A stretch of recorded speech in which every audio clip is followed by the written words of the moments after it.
हमारे हिंदू पंचांग के अनुसार इस वर्ष पितृपक्ष की शुरुआत होने जा रही है 7 सितंबर दिन रविवार से। दोस्तों, हम सब जानते हैं कि मनुष्य का जीवन सिर्फ अपने कर्मों से ही नहीं बल्कि अपने पूर्वजों के आशीर्वाद से भी आगे बढ़ता है। हमारी धड़कनों में, हमारे संस्कारों में और यहाँ तक कि हमारी हर सफलता में कहीं न कहीं हमारे पितरों का अदृश्य रूप से हाथ होता है। यही कारण है कि जब पितृपक्ष आता है तो पूरा वातावरण श्रद्धा से भर जाता है। हमारे प्राणों के अनुसार पितृपक्ष के समय हमारे पितृ हमसे मिलने के लिए धरती पर आते हैं। इन दिनों में पितृ का श्राद्ध, पिंडदान और जल तर्पण का विधान है।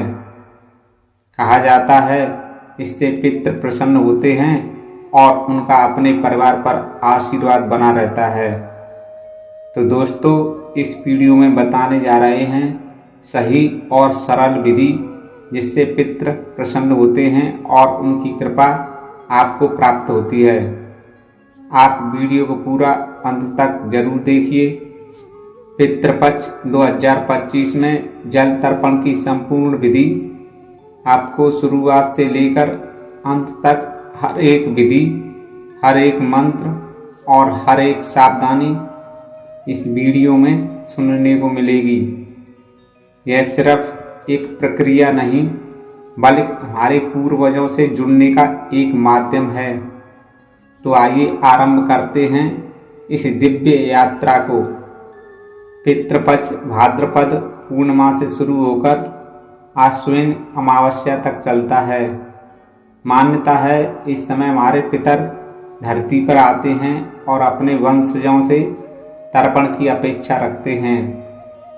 जल तर्पण करने से पितर प्रसन्न होते हैं, पितृदोष का निवारण होता है, वंश में सुख समृद्धि आती है और संतान स्वास्थ्य तथा आयु में वृद्धि होती है। दोस्तों, पितृपक्ष 2025 की शुरुआत 7 सितंबर 2025 रविवार से होगी। इसका समापन 21 सितंबर 2025 रविवार को अमावस्या पर होगा।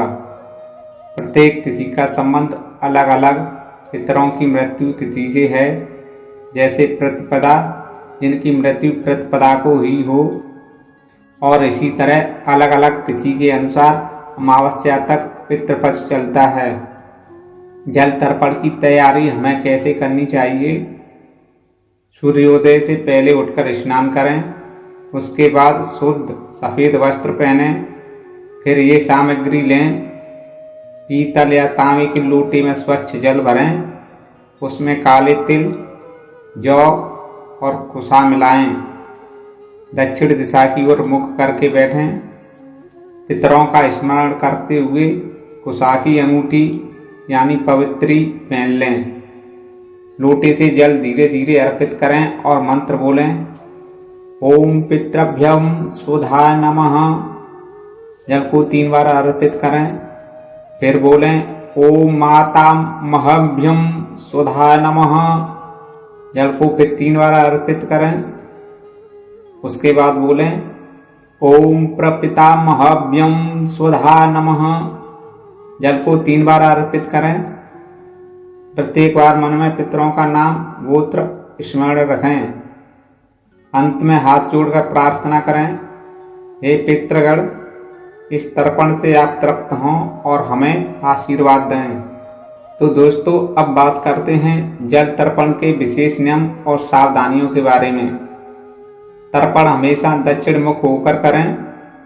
तर्पण में लोहे, स्टील या प्लास्टिक का प्रयोग न करें। जल तर्पण सुबह 9 बजे से पहले अवश्य संपन्न कर लें। इस दौरान मांसाहार, मदिरा और तामसिक भोजन करना वर्जित है और घर में कलह न करें। शांति और श्रद्धा का वातावरण रखें। दोस्तों, ब्रह्मचर्य का पालन करते हुए ही तर्पण करना श्रेष्ठ माना गया है।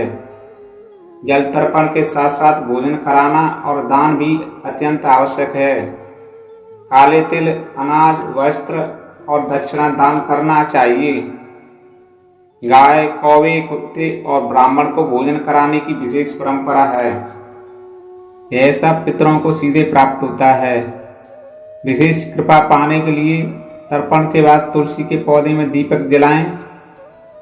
दोस्तों याद रखिए, हमारी जड़ें हमारे पितृ हैं।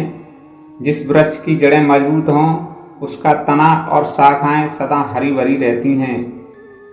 इसी तरह जब हम अपने पूर्वजों को जल तर्पण और श्राद्ध से संतुष्ट करते हैं तब हमारा जीवन भी सुख समृद्धि से भर जाता है। इस पितृपक्ष 2025 में आप भी श्रद्धा से जल तर्पण करें और अपने पितरों का आशीर्वाद प्राप्त करें। यही सबसे बड़ा धन और यही सबसे बड़ी सफलता है। ये थी जल तर्पण से जुड़ी जानकारी। अगर आपको वीडियो अच्छी लगी हो तो लाइक और अपने दोस्तों में शेयर करें। आप चैनल पर पहली बार आए हैं तो नई नई जानकारी के लिए हमारे चैनल को सब्सक्राइब कर लें। मिलते हैं अगली वीडियो में, तब तक आपको मेरा नमस्कार।